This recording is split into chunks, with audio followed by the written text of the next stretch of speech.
কেমন আছেন সবাই? আশা করছি খুব ভালো আছেন।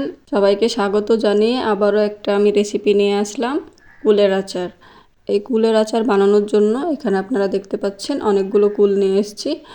কুলের বোঁটাগুলো ছাড়িয়ে ভালোভাবে ধুয়ে আমি জল ঝরতে দিয়েছিলাম। এবার একটা বড় হাঁড়িতে কুলগুলো সিদ্ধ করে নেব।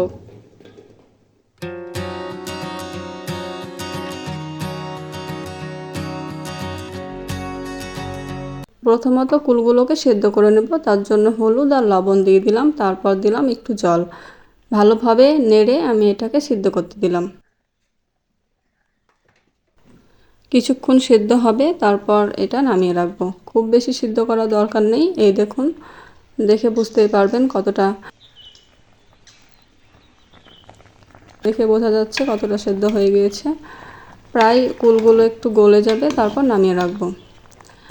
আর এইভাবেও আচারটা করা যায়, আর অন্যরকম আচার করা যায়, তবে আমি যেটা বানিয়েছিলাম কুলের আচার সেটাই আপনাদের সামনে শেয়ার করলাম। আপনাদের সঙ্গে কথা বলতে বলতে দেখুন কুলগুলো সেদ্ধ হয়ে গিয়েছে। আমি একটা বড় থালাতে কুলগুলো ঢেলে নিলাম। খুব গরম, আস্তে আস্তে তুলে নিলাম। এইভাবে আপনারা কে কুলের আচার করেছেন অবশ্যই কমেন্ট করবেন। আর অন্যরকমভাবে আচার যদি আপনারা করেন সেটাও বলবেন। আমি এইভাবে বানিয়েছিলাম, আর এই আচারটা খেতে খুব ভালো লাগে।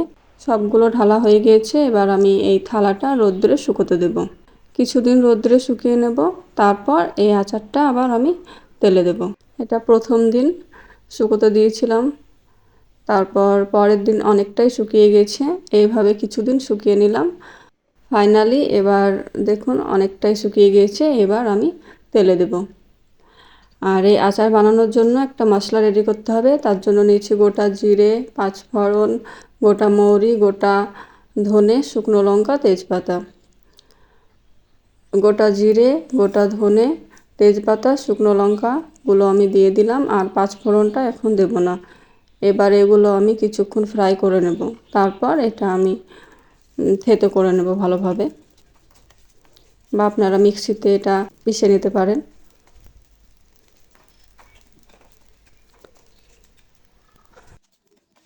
ভাজা হয়ে গিয়েছে, এবার ঠান্ডা করতে দেব, তারপর মশলাটা রেডি করব। এইদিকে আবারও গ্যাসটা ধরিয়ে দিলাম, আর অন্য কড়াই একটা বসিয়ে দিলাম, তাতে সর্ষের তেল দেব।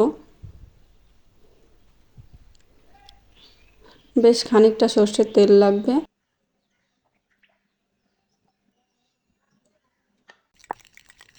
তেলটা গরম হতে দিলাম, তারপর দিলাম ফোড়নে পাঁচফোড়ন, শুকনো লঙ্কা, তেজপাতা, আর দেব দারচিনি।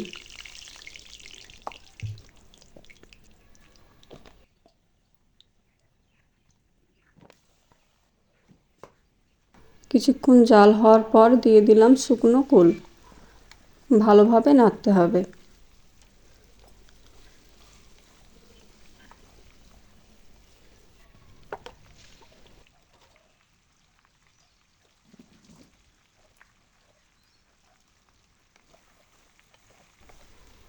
এবার একটু লবণ দেব পরিমাণ মতো। খুব বেশি লবণ লাগবে না আচারে, আচারে অল্পই লবণ লাগে। লবণ দিয়ে দিলাম, তারপর আবারও একটু নেড়ে নিলাম।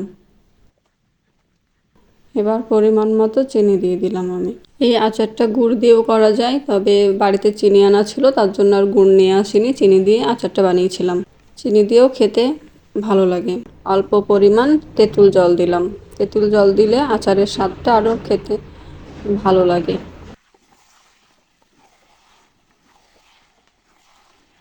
দেখুন কালারটা কত সুন্দর এসছে। আর প্রথমে দিলাম তখন কত শুকনো ছিল, এবার অনেকটা একটু গ্রেভি গ্রেভি হয়েছে, দেখতেও ভালো লাগছে।